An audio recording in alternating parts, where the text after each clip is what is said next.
Gjatë 24 orëve të fundit janë raportuar 58 vatra zjarri, nga të cilat vetëm një mbetet ende aktive. Nga raportimet në Qendrën Kombëtare Operacionale të Emergjencave Civile, 8 vatra zjarri janë raportuar në qarkun e Lezhës, të cilat janë shuar brenda pak orësh. Mbetet aktive vatra e zjarrit në një sipërfaqe pyjore me pishë dhe bimbësi të përzier në fshatin Markatomaj, njësia administrative Zejmen, bashkia Lezhë.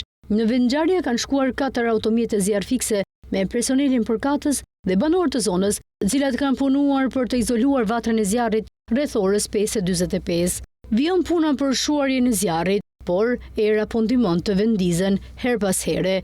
Në qarkun e Beratit janë raportuar 5 vatra aktive gjatë 24 orëve të fundit, të cilat janë neutralizuar.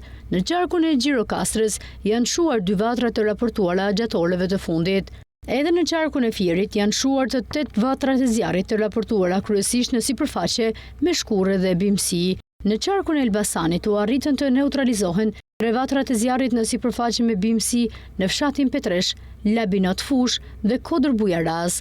Në qarkun e Tiranës janë raportuar 12 vatra zjarri në bashkinë Tiranë, Kavaj, Rogozhin, të cilat kryesisht kanë qenë në sipërfaqe me bimësi. Të gjithë këto vatra janë neutralizuar në kohë. Një prej vatrave të zjarrit u raportuar në shtëpinë e fëmijëve Zyber Hallulli, në një dhomë të katit të 4 të Godinës. Zjarri u shua brenda pak minutash, ndërsa pati vetëm dëme materiale. Në qarkun e Durrësit u raportuan 5 vatra zjarri, të cilat gjithashtu u zëluan nga forcat në terren.